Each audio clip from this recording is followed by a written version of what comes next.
To be fair, my go-to is just Yorkshire tea, which is a brand of tea that we have in the UK. Okay, the only reason I know about Yorkshire tea is there was like a meme video that was going around where, there was a meme video going around. Oh yeah, we're talking about tea. What's the tea? Not that kind of tea. So Ness said that she drinks Yorkshire tea, and the only reason I know that name is there's like a video I saw on Twitter where different British kids are arguing about what the best tea type is. It is Yorkshire. Yeah. Okay, because one guy says he just gets Twinings. Well, Twinings is awfully posh. That's English breakfast tea, but They make fun of him for being posh when he picks that. Someone says it's PG tips or nothing, and then the posh guy goes, PG tips, and then a girl in the back of they're in a car, the girl in the back, she goes, I drink Yorkshire tea, and the other two go, Yorkshire tea! And they're very upset at her, so... Yorkshire tea is the real tea. Yorkshire tea is the tea. It is. Yeah. Okay. Yeah. I'll take note of that so that I always drink Yorkshire tea and I'll look like a true tea drinker. Yeah, but how would you drink it? Like, what would you put in it? Hot water? Yes. And a cup? Am I supposed to put in sugar? I have no idea what to do. Well, it Depends how Yorkshire you're going to go. The Yorkshire... What is the most Yorkshire? The most That's what I want to Yorkshire be. you can go is 2 sugars and milk. Okay, got it. I will do that. Yeah. And I'll get a crumpet as well. Ooh. Are those good or not? Is it just stereotypical? It depends what you mean by crumpet. I mean like fat English muffin, because someone sent me, because I made fun of British food on Potterless, so someone sent me British food, and everything was delicious, but the best thing was they were these crumpets that they looked like what we call in America English muffins, but they were like bigger and they had the really big nooks and crannies, the little holes in them. Yeah. Okay, they were divine. They are. And you toast it and put loads of butter on it. Yes. Oh my God. God, it was so good. There were only 6 of them and they lasted like a 1 minute. day. Yeah. I eat those 3 at a time if we've got them in the house. Try it. That's what Kelly and I did. Try it with garlic butter. Oh, Yeah. change your life. Okay. Honestly, best thing ever.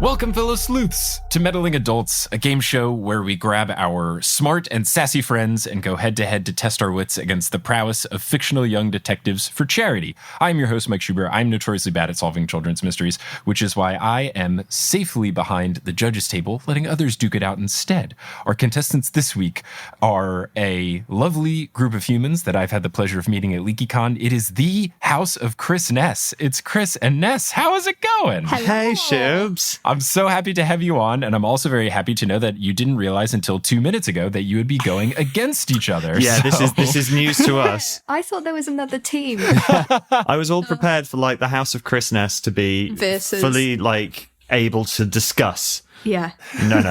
No discussion. Yeah, we're putting a division in the house. It's going to become a split level and just right down the middle. A house divided. Hopefully it can still stand after one of you have won this incredible competition. Now, it is for charity, so let's talk about the charities that you'll be playing for. So, Ness, who will you be playing for in this episode? I am playing for the Albert Kennedy Trust, which is a charity here in the UK.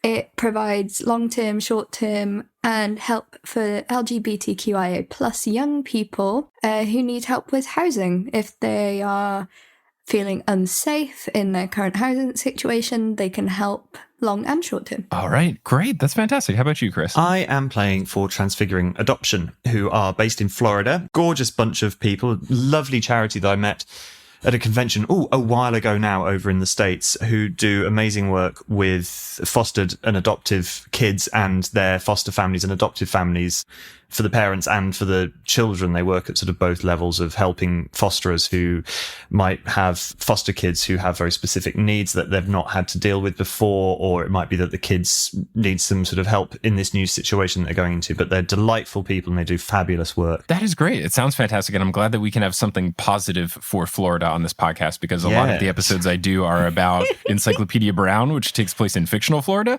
So we do a lot of dunking on Florida in this podcast. So I'm glad that you are changing our perception as to Florida. And now, maybe fictional Florida has some problems, but at least there's some bright spots in real Florida. Sure. Hooray! The problem is we're tourists, so Florida Yeah. to us is just holiday time. Oh, it's just Disney World and Universal Pretty Studios and all the fun stuff, and not, disappointing us in November of this year.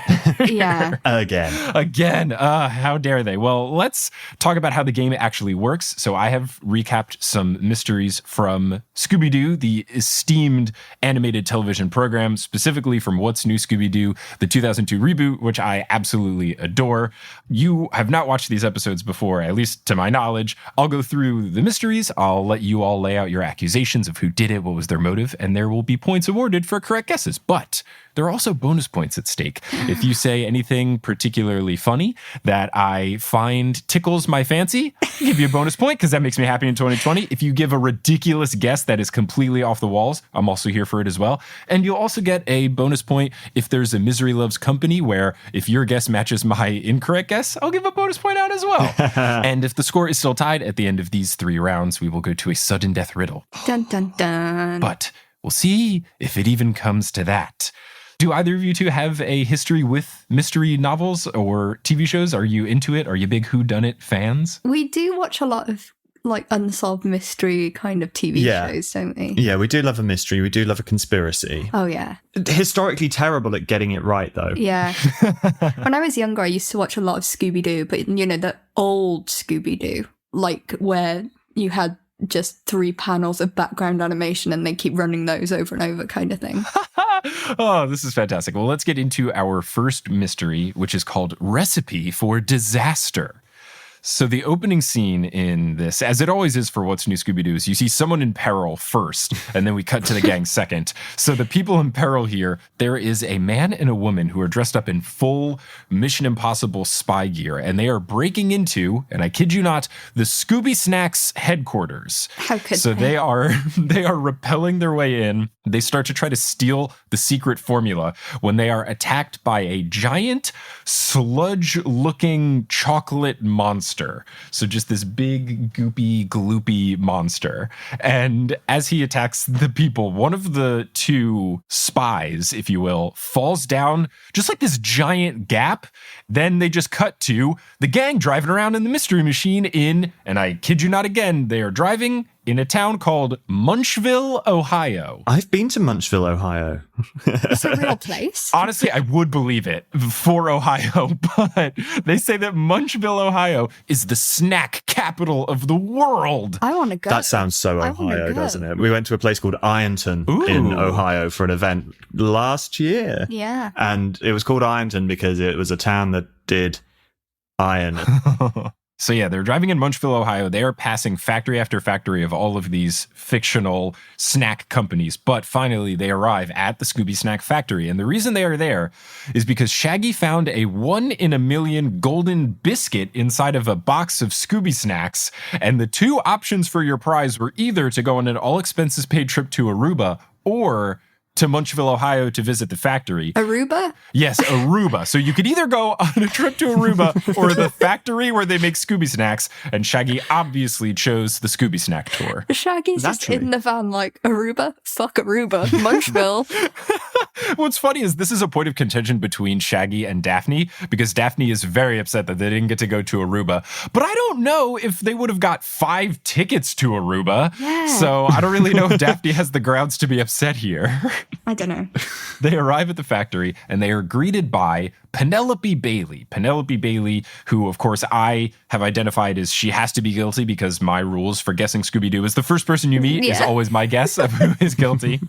So they're greeted by Penelope Bailey and her father, Ernest Bailey. Of the Bailey cream liqueur dynasty. Oh, maybe that's it. They got their money from making Bailey's Irish cream, and then now their passion project. And then they outsourced to Scooby Snacks. Yeah. Yeah, their passion project is making either dog treats or human snacks. We'll never find out what Scooby Snacks actually are. The world will never know. But Ernest Bailey is dressed exactly like Gene Wilder's Willy Wonka. Amazing. This has already got Willy Wonka vibes. He is dressed almost identically. He does not do a somersault in the beginning and everything, but he's pretty close. So they begin the tour, and Ernest keeps falling asleep along the way, which I can relate to as I mean, when I was an engineer, it was a bad time. I fell asleep in meetings more than 10 times, and that is 10 plus too many. Like it was a serious problem that, like, if I'm in a meeting and I'm bored, I will fall asleep. So it's good that my job now is never a dull moment, because I'm always talking to people. So he keeps falling asleep, and Penelope says that he hasn't been getting enough sleep lately, but doesn't get into why just yet. Penelope also mentions along the tour that she is allergic to Scooby snacks. They make her break out in hives, which feels not great for someone who, they never say what her position is, but it is assumed that she is in charge of the factory. So it doesn't seem like a smart decision for Penelope. Not ideal. And it also, like, if this woman's breaking out in hives, how do we know she's not the gloopy monster? She just put some, like, oatmeal on herself. I was like, who are these people in my factory whilst I've got hives? Oh, the spies. Oh, they're running away from me. I love it. I love the oatmeal theory. It's fun because we don't know what the gloop is just yet. Yeah. So the tour ends very abruptly as Penelope says that the factory line itself is off limits. There was a point where they drove by on this little mini golf cart thing, and they got nasty, evil-eyed by one of the factory workers on the line. So she warns that that part of the factory is off limits. And then when Shaggy says, isn't there anything else you can show us? She goes, no, the rest of the factory is terribly messy. Why? So a bit of a suspicious reasoning. They don't get into it just yet. Money laundering. That's what they do. All right, that's going to be a bonus point for Ness for assuming that this is Breaking Bad Scooby Snack Edition, where this is all a solid front. So they drop the gang off at the gift shop, and before they walk in, Shaggy and Scooby smell the sweet wafts of Scooby snacks. So they follow these visible odor lines you can see in the cartoon, and it gets to this giant machine that is pumping out Scooby snack batter. And when they are there, they get yelled at by that worker who gave them the nasty eye before. Turns out he is a very German man named Mr. Moss T. Meister. So he's Mr. Meister, and he is the quality specialist. All of the names of people in What's New Scooby-Doo are absolutely incredible. Mr. Musty Meister. That's great alliteration. Yeah. It's very fun. Hallo, wie geht's? I don't know why he's so camp. No, me neither. That is worthy of bonus point for that incredible impression. Thank you very much. Dankeschön. Alles klar. So he, as the quality specialist, is very afraid of contamination. So he yells quite intensely at Shaggy and Scooby for being so close to the Scooby snack batter. And Shaggy says he just wants a taste, and Meister warns them that someone else just wanted a taste, but they fell into the machine and got mutilated into the giant sludge monster made out of Scooby snack batter. So this is what we would at least assume is the monster that we saw before. It's a giant Scooby snack batter covered creature. Surely if mystery going to solve this mystery, Shaggy and Scooby would be so overcome by like this batter, they'd just lick it off and find the person underneath, and they would for once maybe not be maybe they afraid still of will. Oh. Shaggy and Scooby do joke that when they learn the monster is made out of this, they do say, oh, finally a monster we're not going to be afraid of. So you hit the nail on the head. Yes. So the gang is in the gift shop. They are trying to buy different Scooby Snack merchandise. Velma wants to buy a really cute Scooby Snack sweater. I'm not going to lie, it's a really good look. She tries to buy it, but the employee at the register is absolutely struggling. She knocks over a display on the way to the register. She says that it's her first day and her name is Trudy, and she's just having a bad one. She tries to ring up the sweatshirt in the register and she pricks her finger. So she runs off to go get a first aid kit. Just a mess of a day for Trudy here. So Shaggy and Scooby on their way to meet back up with the gang. They run into the monster and the gang sees them being chased. There is a point in this chase scene where Shaggy and Scooby almost get wrecked by a giant fan. So it's very reminiscent of the original Willy Wonka where the fizzy lifting drink almost has them fly into the fan. Oh, yeah. While the chase scene ends, Penelope and Ernest return, and they say that all of the workers in the factory have been scared off by the monster. And if they aren't able to get this monster situation under control, Ernest will have to shut down the factory. And mid-sentence, he falls asleep this time. And Penelope reveals now that the reason that he hasn't been getting good sleep is that he's a sleepwalker. So his sleep isn't particularly restful. Okay. The plot thickens. So does the batter. So Fred, oh, nice. Okay. Bonus point for a pun. So Fred, Daphne, and Velma start looking for clues. While they split up, Fred is alone and he sees someone in full spy garb run by. So he chases after the spy. Daphne and Velma notice that the power is on a timer. So someone is setting the power to go off in the factory. It went off during the chase scene. So it's further thinking that it could be an inside job if someone was able to turn off the power. Fred, when he follows the spy, sees her take off her mask, which seems like a bad decision if you're a spy. That's like the first rule of spy school. Yeah, that's Spy 101. Yeah, he notices that it is a lady. He's too far away to make out who it is, but he sees someone with long hair, and he assumes at this point that it's some sort of woman spy. Maybe it's the woman spy from the intro that we saw. Who's to know? So as Fred approaches her to get closer, he realizes that this woman isn't just a random woman. It's actually Trudy from the gift shop. Oh my God. So he thinks this is incredibly suspicious. He tries to chase after her even further, but loses track of her around a corner. There is a point where she looks at a giant vat of Scooby snack batter and smirks, but we don't see anything. I'm just letting that be known as a clue to the viewer that you might not have been able to know from a detail. She sees the batter and smirks during this chase, and then Fred loses track of her. But Fred is stopped by Mr. Meister, who yells at him, thinking that Fred is actually a spy after the secret recipe, and Fred has to convince him, no, I'm trying to help all of you, I promise. So there's another chase scene. Shaggy and Scooby meet up with the gang. There is a point where they all start looking for clues again, and Velma, while they're looking for clues, sees that there are two hazmat suits, so similar to the suit that Mr. Meister was wearing when he was working on the line. Two of those suits are missing, and then they hear a scream. They follow the scream and they see Penelope from before. She is tied up in a chair, surrounded by snack batter. None of it's on her, but it's all over the room and stuff to the sides of her where the chair is. And she tells them that Ernest was sleepwalking, so she went after to make sure he was okay, but then the monster attacked. So there is a final chase scene, and a reveal happens of who is behind the monster. So I turn to the two of you. Who do you think is the Scooby Snack Monster, and what are their malicious intents? Okay, I had a couple of theories, one of which vanished when we discovered that it was Trudy from the gift shop in a spy costume. My guess is that it is, in fact, Mr. Bailey, our Willy Wonka impresario himself. Only because I don't understand why on earth we need to know that he's a sleepwalker. Like, classic misdirection. Who cares? This is during the, well, this is, you know, if he's at work, he shouldn't be asleep to be sleepwalking. Sure, I get that it's, you know, disturbing his day, but sleepwalking? I think that's just an excuse for like, oh no, I have no idea how I ended up here covered in batter. Not a clue. But you think he's like, I have no idea how I woke up in the woman's restroom wearing no clothes. Oh my God. Yeah. Mr. Bailey's a pervert now, by the way. I think Mr. Bailey is using his sleepwalking as an excuse for getting up to no good. Got it. All right. Ness, how about you? I think it's Penelope Bailey, the daughter. You think she's self-sabotaged? Yes. You think she's tied herself to a chair and spread batter? Well, this is the thing. Is she allergic? We don't know. I haven't seen a doctor's note. You know? I've forgotten about the allergies. Yeah, I haven't seen a doctor's note. I think her father has classic narcolepsy. He'd just fallen asleep and walking around everywhere, bless him. Maybe he bought the factory, was like, yo, Penelope, I bought this factory. And she's like, Dad, I'm allergic. How can you forget this? This is like my 6th birthday when you didn't bring me a present. So you think she's it's the allergy to the batter that turns her into a monster? I don't know. I'm just saying, right? I think she's angry at her dad because, you know, this factory. And she's like, oh my God, he's sleepwalking again. God damn it. I need to get Daddy's attention. Love me, Daddy.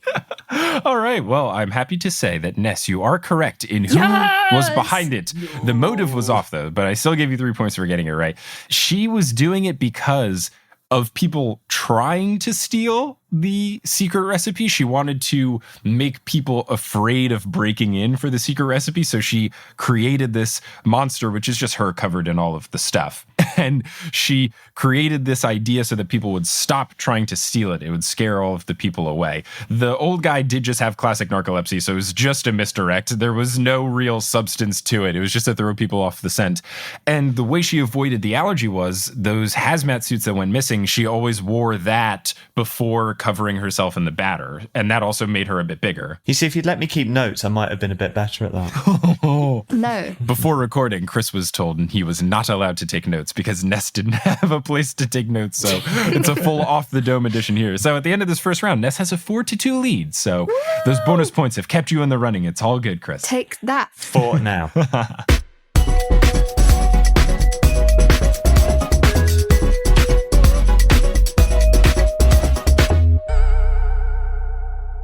This episode of Meddling Adults is brought to you by Munk Pack. Now, let's be honest, we've all had some healthy snack bars from time to time, and they're usually disappointing in the taste department. They'll taste like cardboard, they'll break apart in a million pieces, they won't satisfy your tummy or your cravings, but Munk Pack is here to fix all of that because they make snacks that taste like our favorite sugary treats, but they only have 1 gram of sugar or less, they have 2 to 3 grams of net carbs, and they're only 150 calories. Whether you're following the keto lifestyle or you just want a snack and you're someone that is trying to eat better or cut back on sugar or carbs and you don't want to sacrifice taste, these bars are perfect for you. I try to eat healthy and I find it harder to snack healthy because it's very tempting to want to get all sorts of cookies and sweets and treats and things like that. But the nut and seed bars from Munk Pack that I had really did satisfy those sweet cravings but didn't have all the downsides that come along with sweet snacks. So if I'm up late working on podcast stuff or I don't have enough time to make breakfast or I just need a snack in the middle of the day and I'm feeling a little tired and I want something to give me a little boost of energy, these bars from Munk Pack are perfect. The bars have a perfect balance of sweet and salty. They have a crunch from whole nuts and seeds, but they still manage to be soft and chewy. It's a really nice dichotomy they've got going on. And they come in delicious flavors like caramel sea salt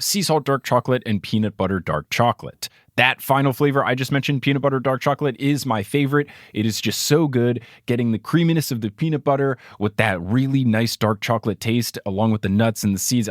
It was just a recipe for success, and I was very sad when I ate my last one. So try it for yourself and you'll see. As a Meddling Adults listener, you have a special deal. You'll get 20% off your first purchase of any Munk Pack product by visiting monkpack.com and entering the promo code MEDDLING at checkout. And Munk Pack is so confident in their product, it's backed with a 100% satisfaction guarantee, so if you don't like it for any reason, they'll exchange the product or refund your money, whichever you prefer. So to get started, just go to monkpack.com, that's monkpack.com, and select any product, then enter the code MEDDLING at checkout and save 20% off your purchase. Munk Pack is delicious, nutritious food that you can count on, and thanks to Munk Pack for sponsoring the podcast.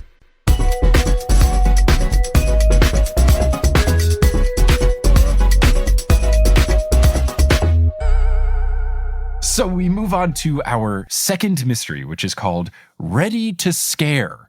Now, this is a very special Scooby-Doo one because it takes place in Paris. Oh la la.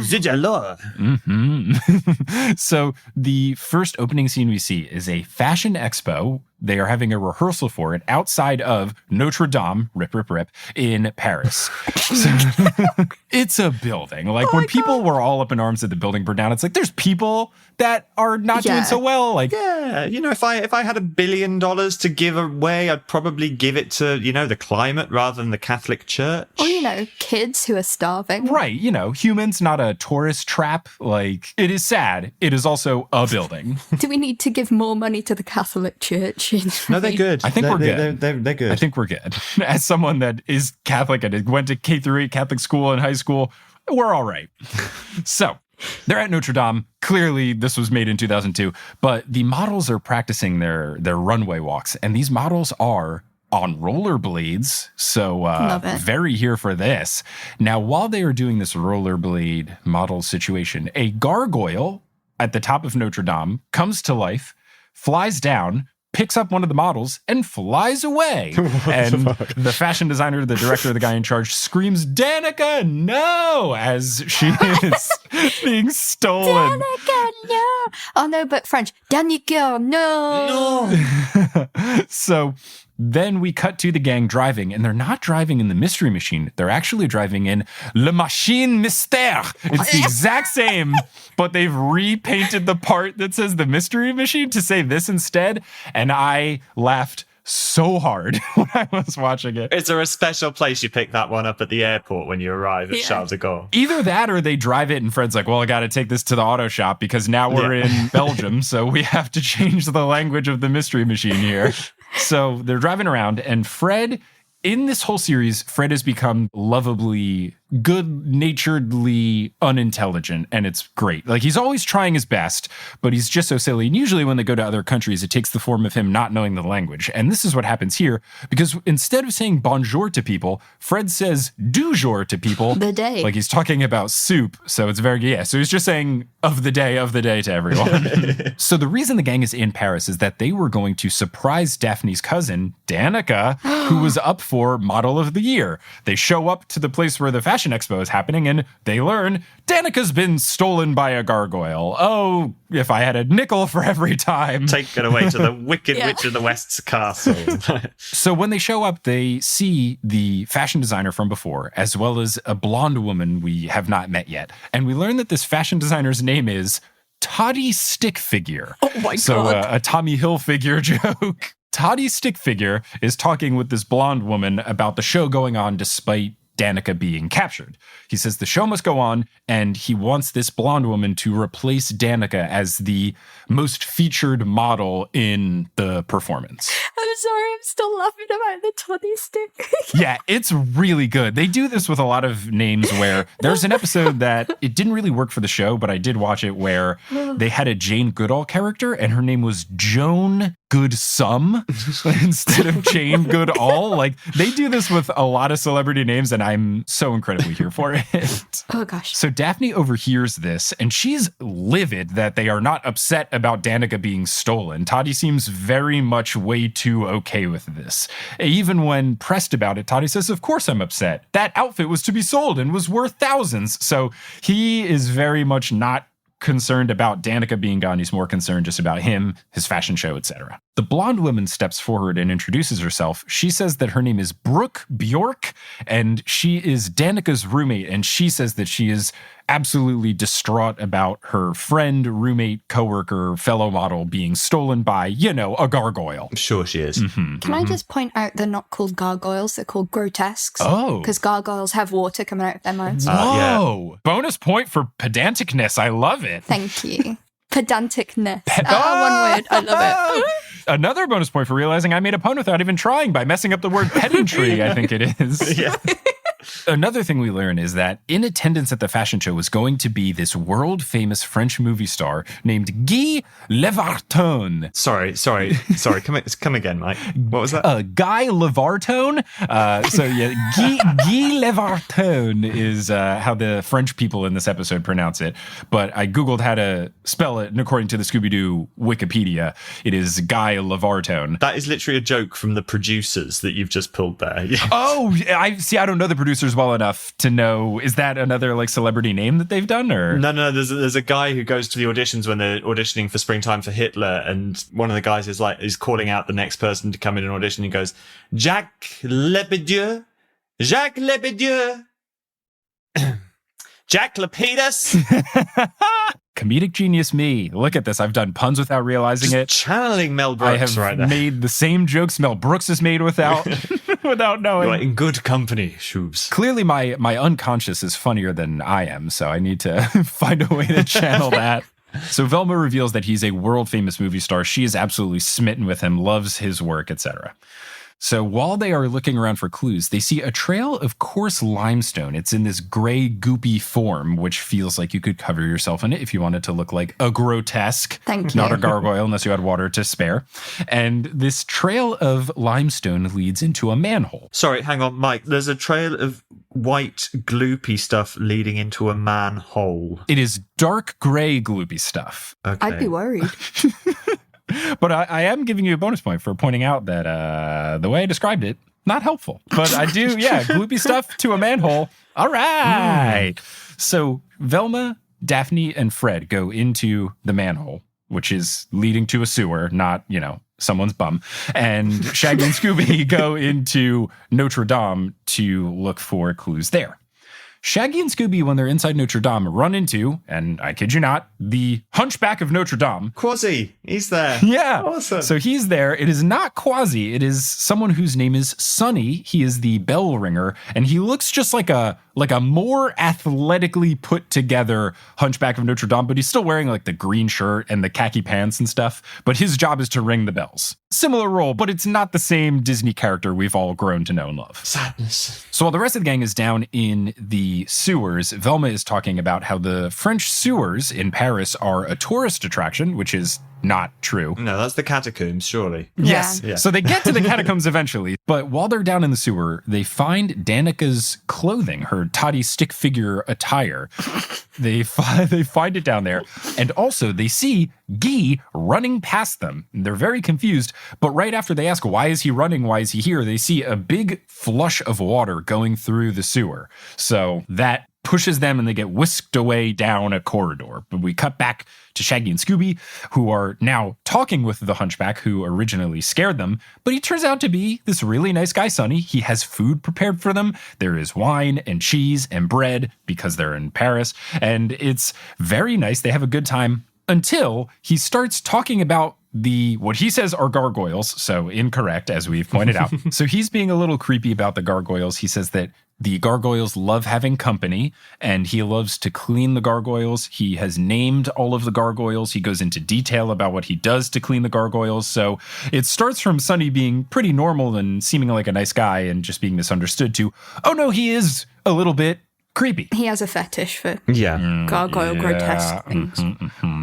So Sonny leaves to go get some more drinks for them, and then the live gargoyle shows up and flies off into the sky with Shaggy and Scooby. Is the gargoyle going to take them to the nest and feed them to his little gargoyle babies? Maybe. So we cut back to Fred, Velma, and Daphne, who have been flushed out of the sewer. Fred jokes that it's fun that they have actually been flushed out of a sewer for a change. Can I just say, that's fucking disgusting. Yeah, it's pretty gross. Thankfully, in the cartoon, it's just like clear blue water, but that's not how things normally would be. No. That's no. But maybe for these new tourist attraction Parisian sewers, they're actually really clean and fun. So once they get flushed out, they see Shaggy and Scooby in the clutches of the gargoyle. So they get into a taxi and chase after it. And what is great is that they have a chasing song, but it's in French. It's actually a really nice song. I have no idea what it is. I have no idea what they were saying, but I appreciate that the chasing song was fitting the rest of the episode. Some bit of Edith Piaf there. Yeah. Was it in like sort of slow motion, like sort of, sort of 60 frames a second? Yeah, sort of, no, je ne regrette. Since the show came out in 2002, it's very pop punky is what they go for. Like the theme song is made by Simple Plan. It's all kind of stuff like that. So it felt like that vibe, but French. I appreciated it. And you may smoke a little cigarette while you listen. I'm just giving you a bonus point for whatever you just said. He has no idea what you said. He said it with a French accent. You see. I'm going to answer in a French accent now, so he'll think I was right. So while Shaggy and Scooby are getting flown away by this gargoyle, they tickle its claws, which makes the gargoyle drop them. Now, they are high above the sky, but thankfully, earlier in this flight, they flew through laundry, and it was kind of wrapped around them. So they get dropped, and then they are caught by the laundry safely on the Eiffel Tower. So they're safe for now. The gang sees this, but when they look through their binoculars, they also see at the observation deck on the Eiffel Tower, Guy. He's there, and they find that suspicious. They run up to go. He got there fast. What the hell? I know. They go up to try and save Shaggy and Scooby, and Guy actually helps them save Shaggy and Scooby. He first grabs one of the strings or whatever that the laundry was on, and then the rest of the gang comes and pulls them to safety. So it looked at first like he was doing some malicious stuff, but then he goes to save them. So the gang is very confused. Rightly so. Yeah. So they then talk to him about this and try to figure out what is up. Velma is absolutely smitten by him, and because of subtitles and stuff, she says, I've read every one of your movies, which I think is fantastic. He says that he was trying to find Danica because he and Danica are dating. So they decide to follow him to see if he was lying or not. And they follow him to Sacré-Cœur, another tourist destination. All of the French landmarks. The only one they don't go to is the Arc de Triomphe, really. So they follow him all the way to Sacré-Cœur, and they see him meet up with Brooke, the blonde woman from before. They think this is suspicious, so they go and confront him, and they say, what are you doing here with her? And he says, I'm teaching her how to hang glide. And the camera pans over, and there's a giant hang gliding apparatus next to them. You know, as one does in France. Sure. Right on the Sacré-Cœur. Yep. because there's definitely not a bunch of people around. This is also at night. Daphne says, you go hang gliding at night? And they say, yeah, it's the best way to see the lights of Paris. Also the best way to crash and die at night, just saying. Yeah. So they jump off, they do their double hang glider situation and fly off into the night. And while they do so, Daphne says, that flight pattern is very similar to the gargoyle. So raising further suspicions.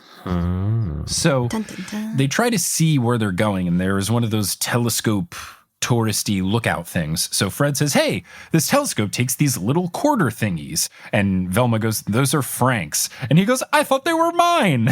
Oh my god. I loved it. I loved the dad joke. The thing is, though, all the little kids are going to be like, what are Franks?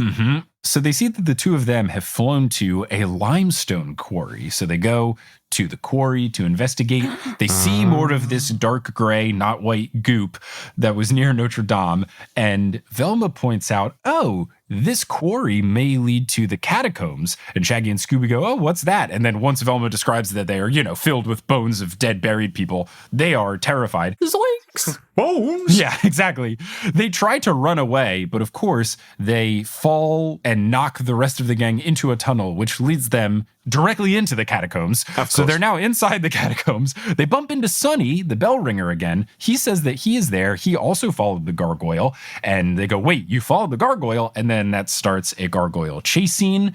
And they escape from this chase scene. But part of the gargoyle's wing is broken. And they see that it's covered in rubber. And it looks like it's a wing suit. So it very much feels like a hang glidery vibe. So they have their big plan to try to capture the gargoyle and figure out what's up. So the plan is to dress Daphne up as Danica. Since they are cousins, they look similar. So they give her a wig and put makeup on her and stuff. They're going to have her go back into the fashion expo. And then the gargoyle will want to capture her because that's what the gargoyle seems to be after. So they do this. They're at the fashion show. Sonny is trying to lure the gargoyle because he wants to get the gargoyle, and the gargoyle does come through. It snatches up Daphne dressed as Danica, flies off to another location. Eventually the gang meets up, saves Daphne, and they make the reveal of who is the gargoyle. So I turn to the two of you. Who is the grotesque, and what was their reasoning for doing all of this? I have a question first. Did they find Danica when they found Daphne? I will just say they have not found Danica yet. Rip. Whether or not she comes back is a mystery, but I will say Danica is found to be safe. Okay, that's what I meant. So she's not dead. Like, they do find her. She's not just in the catacombs. No, she's alive. Do you want to go or should I go? No, I went first last time. Are you getting really competitive now? And you're like, you have to go first. I am really competitive. You know this. Okay, I'm gonna... It's killing me that you've got more points than I have. I bet. If I win, is this going to be like that time we played Monopoly and you got really angry because I won? Yeah. Fair enough. Okay. I think it was Brooke. Ooh, okay. That is the blonde one, isn't it? Yes. Brooke Bjork. That one. BB. My girl BB. I'm going to say her because Danica was like the best model. And Brooke maybe wanted, she maybe thought, no, I'm the best model. I need to get rid of her so that I can do the fashion show so that Tommy stick figure will like me. Whatever his name is. Toddy stick figure. And also, if she's been having hang gliding lessons from Guy, that gives her the thing for the suit. Okay, all right. Chris, how about your guess? Oh, I have not the first bloody clue. I have a selection of theories which I will rattle through and then just randomly pick one. So my initial thought was that it would probably be the jealous roommate. Yeah. So I can see why you went with that one, but you've gone with that one. It'd be boring to go. I agree with Ness. I was leaning towards Guy for a little while. It's kind of random how he just turned up. Yeah, I was like, what's he doing here? How did he get up there? All a bit weird. And then I was just thinking about, why the hell is Sonny in the catacombs at the end? And well, we know he's a bit weird. We know he's a bit weird, but how did he get there? Why is he there? Does he need to be there? No, he doesn't. He did clarify he was there because he had seen the gargoyle fly there and he followed it. That was his justification. Sure, but he appeared to have followed it through an underground catacomb. They don't say that he necessarily came from the catacombs. He could have just taken the same route that the gang did, where they got to the quarry first and then got into the catacombs. Yeah, so that's a possibility. They never say how he got there. If he's a hunchback of Notre Dame, I wonder maybe if he's got all the flying apparatus tucked away nicely in his hunch. Ah. That was my other thought. Under his little tunic. Yeah. Yeah. Yeah, and he just like pulls the strings and they like wings appear. Okay. It was a visual demonstration for the purposes of this podcast. Yeah. It looked great. Folks at home, it looked phenomenal. Works well on the radio. For no particular reason at all, I am going to go with Guy. Okay. Can I just say, what if Brooke and Guy were working together? Well, maybe they were. I think it was Guy. I don't know why. Okay. I am going to award Criss with a bonus point because Guy was involved, but he wasn't the only one. It was Guy and... I'd just say It that. was Guy and Danica. Sneaky bitch. Yeah, so basically, Danica reveals that being this world-famous model just became too much. So she wanted to leave it behind for a simpler life, like her cousin Daphne. With a gargoyle. So she is actually the grotesque. She took hang gliding lessons from Guy before, so Guy and her were kind of working in conjunction to organize this whole thing to where she would get taken and then Brooke would basically become the new top model. So it wasn't necessarily a jealousy thing. It was just Danica wanted to get out and lead a simpler life, like she says, her cousin Daphne. And then Velma's like, Daphne doesn't have a simple life. Hasn't she ever watched an episode of Scooby-Doo? Lead a simple life flying through the skies dressed in lime. So yeah, she just wanted this, I guess, very normal disappearance. And then she would have a simpler life afterwards. So that was the mystery. If only she'd known that her bell tower was about to burn down. Ooh, that leaves us going into our final mystery, but the score is 6-5 in favor of Ness. So it's very, very close. Oh my god. Oh, I'm going to have to be bloody funny on this one. To overweigh your them puns probably out. correct guesses. So our final mystery is called Reef Grief with an exclamation point. The first thing we see is a giant coral monster rise out of the sea, and it starts attacking a group of people on a beach. But not only does it go and attack them, but they get sucked into the sand like it's quicksand. And then we cut to the gang. They're in Australia for a sandcastle competition. Oh my god, I can already imagine the names. Oh my god, you had the Australian names. Bruce McBruce. Yeah. So the gang is there for a sandcastle competition where Shaggy and Scooby are the top seeded competitors. They have this illustrious sandcastle making career. So Shaggy and Scooby meet someone named Frankie Martin, who is also entered in the competition. He plans to build a castle that he is calling the Italian Renaissance, and it's going to be an Italian architecture inspired. I would pay to see that. I'd pay to stay there. It sounds like a hotel in Vegas. It does, actually. I mean, when they build these things, they are actual castle-sized sandcastles. It's not small. They are fully to-scale things. It's absurd. Now, Frankie is really excited to see Shaggy and Scooby because they are world-renowned for their sandcastle building prowess. They apparently, earlier in the year, made a fully functional sand roller coaster with a loop in it. Sure. I want to go. So while they are getting ready for this Sandcastle Festival, which is supposed to start tomorrow, there's a band on a big festival stage that is being set up. They are practicing, but they're so loud that people practicing making their sandcastles, those sandcastles start to crumble. And this isn't just any band. It's not a generic band. It's a real band. And it's Smash Mouth. Somebody once told me. Smash Mouth is in this episode. And it's just incredible. Steve Harwell does his own voice acting. So no one else from the band talks, so I guess they couldn't get the rest of the Smash Mouth. But they got Steve, the lead singer. He's there. And he gets into an argument with Frankie, this Australian sandcastle builder, who's very upset that Smash Mouth is playing their music way too loudly. And they're going back and forth. And the only way the argument is broken up is by this very chill, hippie-dressed individual named Rama Yam. He breaks it up by saying that they can all just live in harmony if the band keeps their decibels low. Keep your decibels low, man. You mean? He's very much like that. He's got a gross goatee and really long hair and a tie-dye tunic and this big medallion. So he looks like Matthew Lillard then.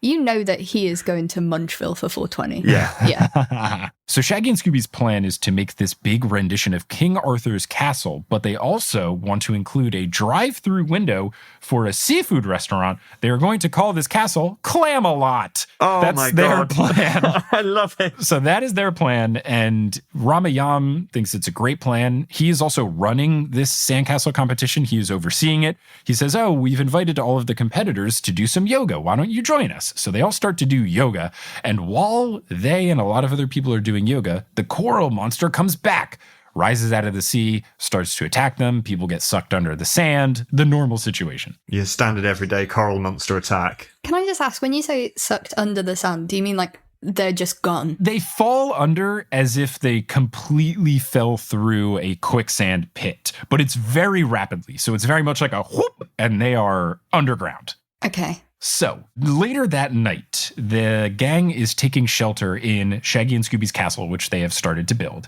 And while they are there, they hear a scream, and it's another coral monster attack. And once it starts to chase after Shaggy and Scooby for a while, in the classic chase scene nature of What's New, Scooby-Doo, the monster goes back into the water. So they think that's strange that they were able to successfully outrun one of the monsters. So they had gotten split up from the rest of the gang, who sees Ramayam at the scene of the scream. They talk to him. He says that he went out to help, but while he was going to help people, 3 more people got sucked away.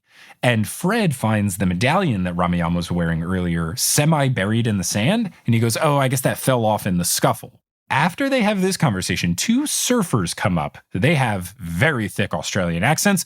Their names are Sean and Shauna, and they are a surfing duo. But the suspicions that Velma raise is they say that they've been surfing, and Velma goes, we've been here all day, and we haven't seen anyone surfing. That's strange. So a little bit of suspicions raised for Sean and Shauna.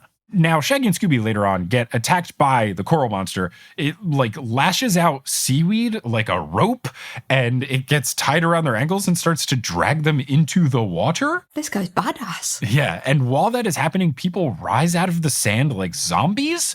So it gets a little creepy up in here. Thankfully, Fred is able to save them, and after they are brought to safety, Fred finds a little breathing tube. So maybe this is how the coral monster is breathing underwater. Who's to say? Cut to the next day. Shaggy and Scooby are working on their castle. Martin is working on his castle. And Steve from Smash Mouth is back. He comes up all upset because Smash Mouth's equipment was absolutely trashed. A bunch of the stuff is broken, and it's all covered in mounds of sand. So Steve and Martin get back into another argument, and Martin looks way too happy about this situation. He makes jokes about how, oh, it looks like a work of art and I really appreciate it, blah, blah, blah. Another note that Velma brings up is that the only people who have gone missing are sandcastle builders. None of the band members are missing. So specifically, people entered in the sandcastle competition are gone. The only people left in the competition are Shaggy and Scooby and Martin. Now, another coral monster attack happens, but this time Ramayam gets sucked into the sand. So they say, okay, we have to figure out what's going on and where everyone is going. So they set up a tracking device on Shaggy and Scooby, and Shaggy and Scooby are going to be live bait because since the coral monster only wants to get sandcastle builders, they have to be the bait.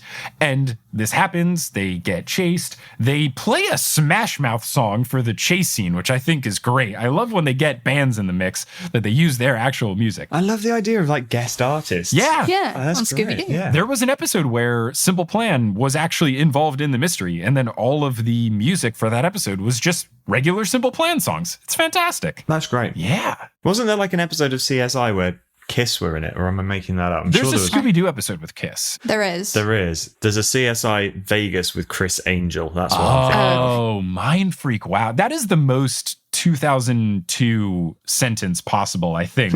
I know.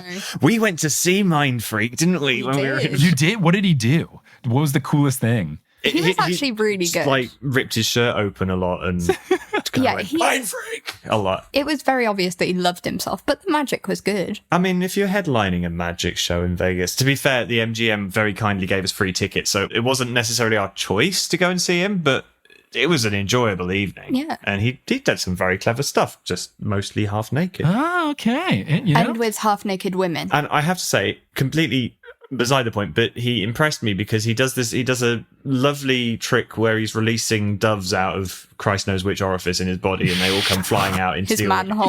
And they all fly off and disappear into a little box at the back of the auditorium, and one of them didn't, and it landed in the middle of the audience, and he literally, like halfway through the show, just went, nope, stop, lights on. Oh, cool. We need to find Give this me my bird. bird. Wow. We're not going any further until we've got the bird and it's okay. And I was like, oh, okay, yeah. Yeah. Cool.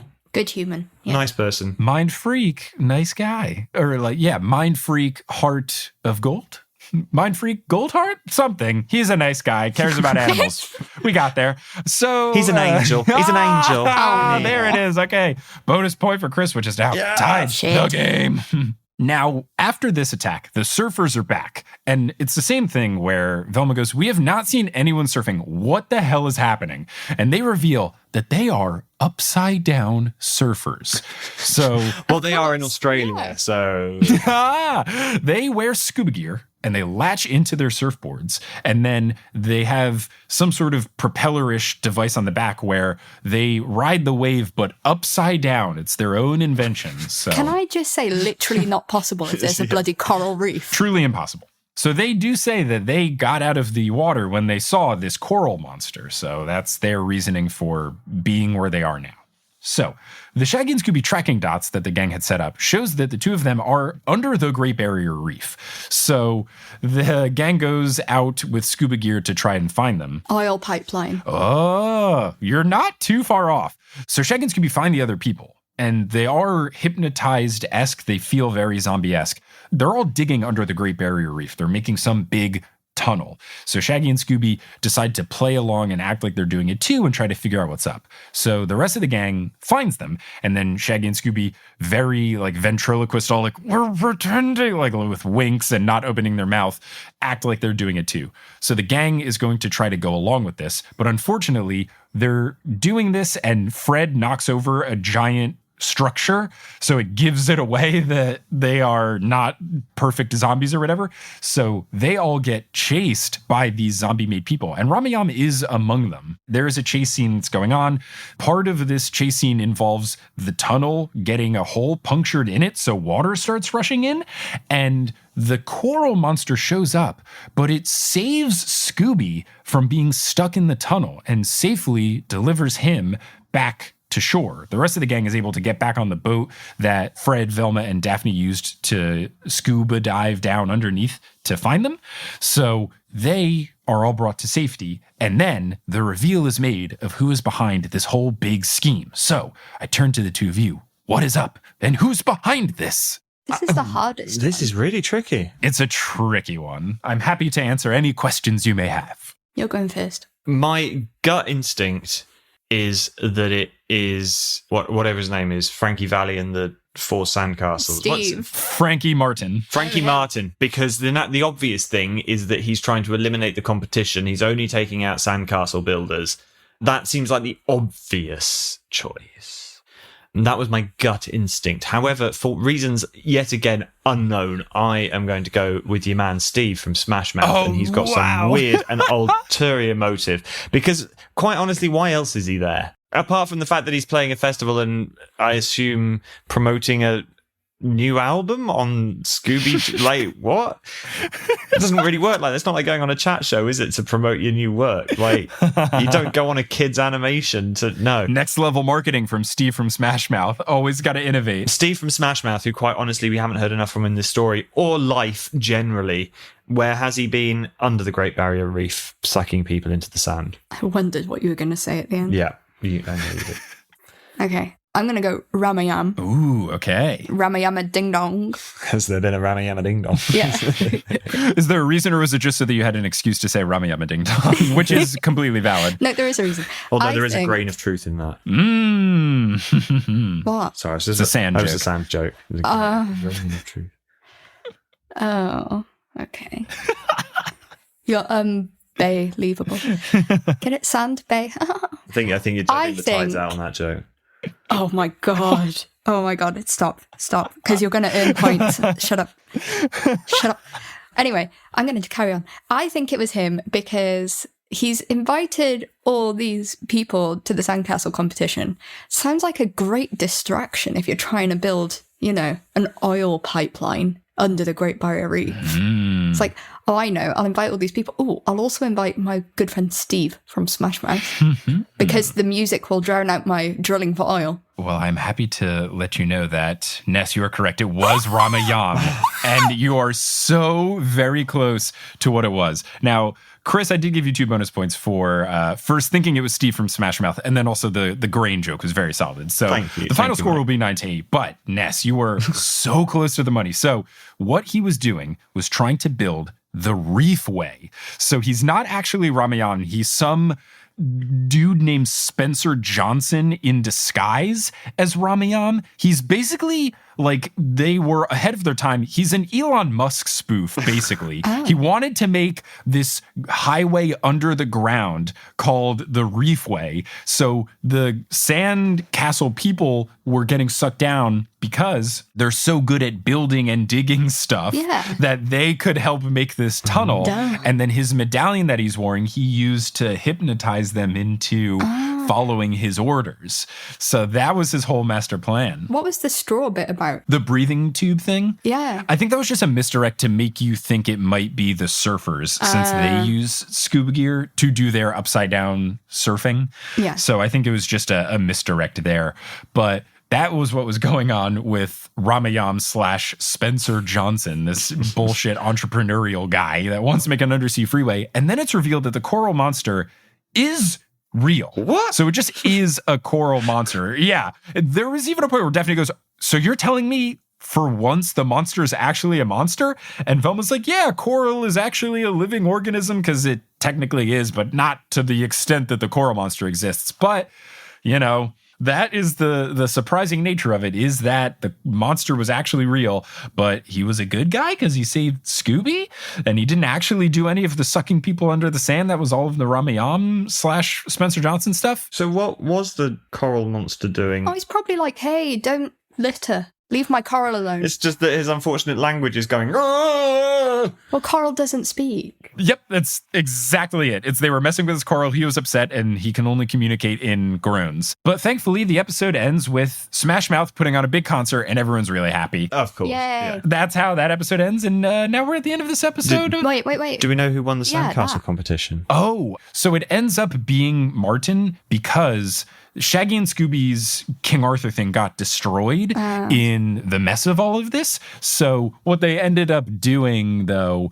was they made a giant ice cream cone instead, but then Scooby ate it because it looked too good. So they didn't win. Martin won. I would like to go to Camelot, but I'd be afraid to pull up to the drive-through window in case I climb up. Don't worry, the game is over. No more need for puns. It was incredibly selfish of you to try and do that. We will be here for 12 hours with all of these puns. So, Ness, you have won. You have earned money for the Albert Kennedy Trust. You are the victor with a final score of 9-8. How does it feel to reign victorious? So bloody good. I'm going to hold this over Chris's head for years to come. Criss, you fought valiantly. It was very close. 8-9 is a barn burner of an episode. I am sorry if this ruins your day. That's good. Congratulations to my housemate and fellow. And that's how we broke up. No. I'm very sorry to be at the root of all of this. But thank you both so much for joining. Thank you for having us, Mike. Oh, of course. If there's anything that you're doing online or otherwise that you want people to check out, where can they go? What can they do? I will be, hopefully, vaccines and travel allowance permitting, somewhere in a Comic-Con near you in the hopefully not too distant future. I've got a diary full of exciting things from America to Australia to all around Europe that hopefully will be happening in 2021. In the meantime, I'll be wherever you want me, mostly online. You can check out my website, it's chrisrankin.co.uk. If you're missing conventions, and there is lots of signed goodies and things to be purchased there which help poor suffering actors like myself. That is, of course, a joke. Half the money we earn from my web store goes to the Albert Kennedy Trust. So win-win for them tonight. Yeah. That's great. Yeah. I'd just like to say, look after yourselves, look after your family. All right, Jerry Springer. I know. trans rights are human rights and Black Lives Matter. Amazing. What a perfect thing to promote, and what a great ending note for this episode. So thank you all so much. And listeners, thanks for listening. And, I got to say, you two were very good at solving these mysteries. You were on top of it. No. We weren't. Ness was good, and you made a lot of puns. That's what I'm here for. I've got to the age where dad jokes are all I have left. Well, it was wonderful, and the two of you are truly some of the finest meddling adults.